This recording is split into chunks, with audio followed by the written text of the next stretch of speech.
මේ වන විට ශ්‍රී ලංකාවේ ඩෙන්ගු තත්ත්වය මේ වසරේ ජනවාරි 1 වෙනිදා සිට මේ දක්වා අපි රෝගීන් 88000ක් පමණ හඳුනාගෙන තිබෙනවා. ඒ වගේම ඔබ දන්නවා මරණ 60කට මතක් වැඩි ප්‍රමාණයක් වාර්තා වෙලා තිබෙනවා. විශේෂයෙන්ම ජූලි මාසවලදී මේ පවතින අයහපත් කාලින තත්ත්වයන් සමග ඩෙන්ගු වෙනද වඩා ව්‍යාප්තියක් නිරීක්ෂණය වුණා. සෞඛ්‍ය අමාත්‍යාංශය අධීක්ෂණය යටතේ අපි ආරක්ෂක අංශ පොලිසිය රාජ්‍ය ආයතන පෞද්ගලික අංශ මහ ජනතාව ඒකාබද්ධිත කරගත් වැඩසටහනක් ඩෙන්ගු වර්ධනය සඳහා තියත් කරමින් ඉන්නවා. මේ මොහොතේදී ඇත්තටම ඩෙන්ගු බෝන ස්ථාන පිරිසු කිරීමේ වගේම මේ දුමායනත් වැදගත් වෙනවා. අපි පහුගිය කාලේ පුරාම මේ කටයුතු කරමින් හිටියා. මෙතනදී අපිට මැලතියන් වල අවශ්‍යතාවයක් පැන නැගුණා. ඇත්තටම මේ මොහොතේදී පසුගිය කාලේ පුරා ලංකාවේදී මැලතියන් හිඟයක් පැවතුනේ. ඉතින් අපි මේ ඩෙන්ගු වසංගත තත්ත්වයේදී මේ දුමායන කටයුතු සඳහා අවශ්‍ය කරන මැලතියන් ලබා දීම සඳහා ඉන්දියානු රජයෙන් ඉල්ලීමක් කරා.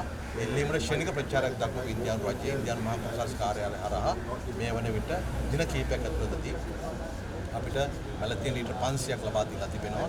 ඒ තමයි අද ඉන්දියානු මහා කොන්සල්ස් සන්තෝෂ් ජයමැතිතුමා සෞඛ්‍ය අමාත්‍යාංශයට බාර දුන්නේ. මේක අපිට අපේ ඩෙන්ගු මර්ධන කටයුතු වලට විශාල ආසුවක් වේවි.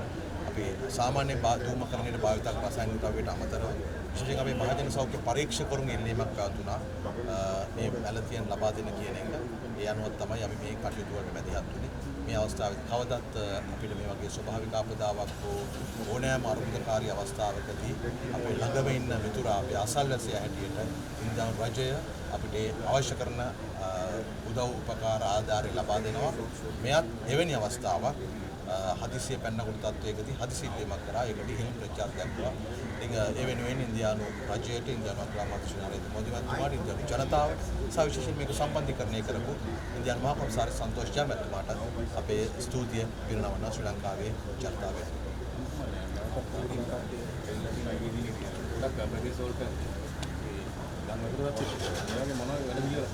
නීතික මොහොතම සක්‍රිය වීමත් සමගම දිවයින සමහර ප්‍රදේශවල අධික වර්ෂාපතනයක් පැවතුණා. ඒ වගේම නායම් ස්ථාන කීපයක් වාර්තා වෙලා තිබෙනවා. මරණ කීපයක් වාර්තා වෙලා තිබෙනවා.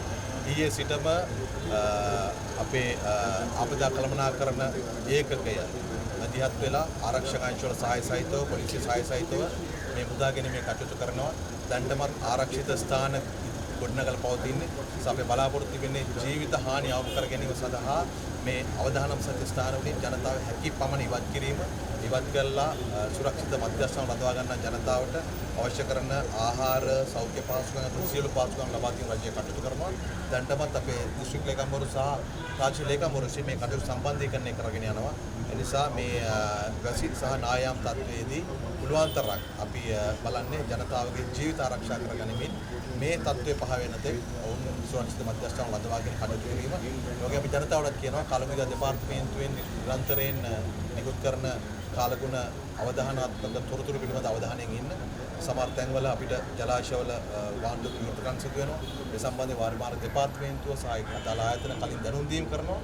ඒවට ප්‍රතිචාර දක්වන්න මේ රාජ්‍ය ආයතන මගින් දැනුම් දෙන පණිවිඩ නොසලකා ඉන්න එපා. ඔබ හිතුවමද තීන්දුව ගන්න යන්න එපා. යනෝ කටයුතු කරන්න ඔබේ ආරක්ෂාව වෙනුවෙන් අපි කටයුතු කරනවා.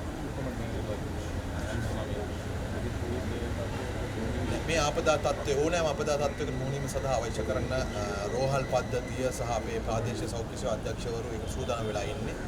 ආපදා කළමනාකරණ ආපදා තත්ත්වයක් පවතිනකොටම ආපදා කළමනාකරණ මධ්‍යස්ථානයේ විසින් අදාළ කරන සියලු පාර්ශ්වයන් හඳුනලා මේක දැනුවත් කරනවා, සාකච්ඡා කරනවා. සෞඛ්‍ය පද්ධතිය මේකට සූදානම්. පෙරෝහල් සහ මොචේරිය ඇතුලේ සියලු දේවල් සූදානම් කරලා තිබෙන්නේ. කොහොමත් මේ වැස්සත්ෙන් පස්සේ එළවෙන සාමාන්‍ය වසංගත තත්ත්වයන් වුණත් ඒකට අපි මුහුණ දෙන්න පුළුවන්. දිත්වගේ දැවන්ත ආපදාවකින් පස්සේ එවැනි වසංගතයක් එන්නේ නැති විදිහට කටයුතු කරන්න සෞඛ්‍ය අංශ සමත් වෙනවා.